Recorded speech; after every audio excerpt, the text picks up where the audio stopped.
আমি আমার লেখা ছোট গল্প রমিজের দিনকাল পর্ব ১ পড়ছি। রমিজের আজকে মেসে যেতে ইচ্ছে করছে না।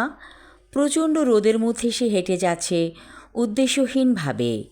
সকালবেলা কাজের বুয়া রহিমা বলেছিল আজকে ডাইল আর ডিম তরকারি রান্না করুম। রমিজ যে রুমে থাকে সেখানে আরও ৪ জন থাকে। ফকিরাপুলের এই বাসাটি বহুদিনের পুরনো বাড়ি। রুম ভাড়া অনেক। এখানকার বাড়িওয়ালাদের ভাগ্য ভালো যে ওরা অনেক টাকা বাসা ভাড়া পায়। মতিঝিল এখান থেকে কাছে হওয়াতে ভাড়া হয়ে যায় দ্রুত। রুম কখনো খালি থাকে না। বাড়িওয়ালারা ভালোই ধান্দা করেছে, এক রুমে ১০ জনও থাকতে দেয়। সারাদিন রুমে তালা ঝোলানো থাকে। রাতের বেলা অবশ্য সবাই ঘুমায় একসাথে।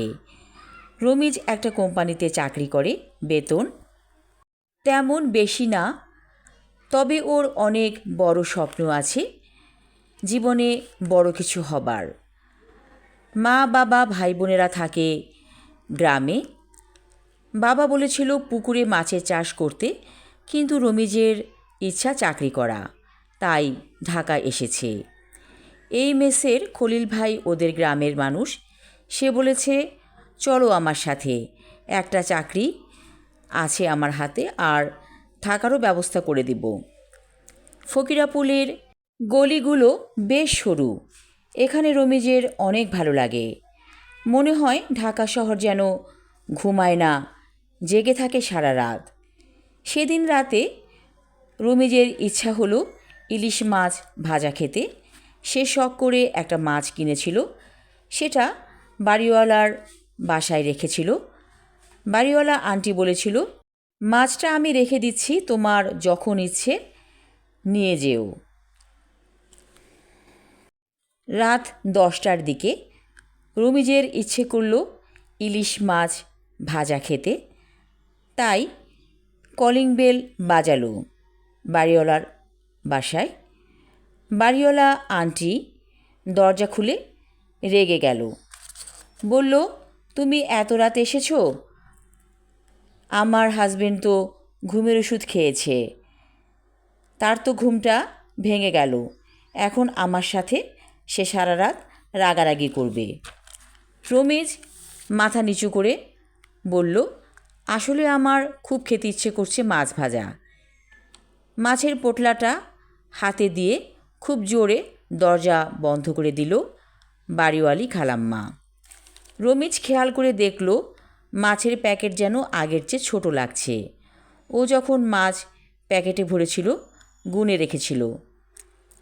যখন প্যাকেট থেকে মাছ বের করলো রমিজ দেখল ৪ পিস মাছ কম। রমিজের খুব খারাপ লাগলো। আসলে মানুষ কত খারাপ হতে পারে এই ভেবে। খালাম্মা যখন মাছের প্যাকেট হাতে নিয়েছিল কি সুন্দর করে হাসি দিয়েছিল। আসলে ৪ পিস মাছ ভেজে খাবার লোভেই এমন করে হয়তো হেসেছিল। মেসের সবাই ঘুমিয়ে পড়েছে। রমিজ চুপি চুপি কিচেনে যেয়ে মাছ ভাজতে লাগলো। ভাজা মাছের টুকরো মহাসুখে খেতে লাগলো রমিজ। হঠাৎ ও খেয়াল করলো পাশের বাড়ির ছাদে একটি মেয়ে ওকে দেখছে। রমিজ ভাবল এত রাতে মেয়েটি কী করছে ছাদে।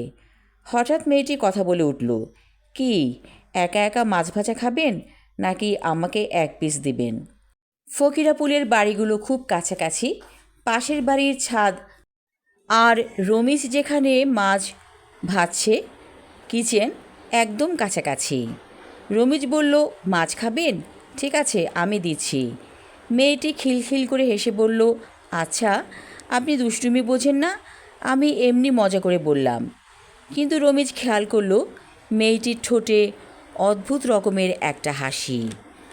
আমি আমার লেখা ছোট গল্প রমিজের দিনকাল পর্ব ১ পড়লাম। পরবর্তী অংশ থাকবে আগামী পর্বে।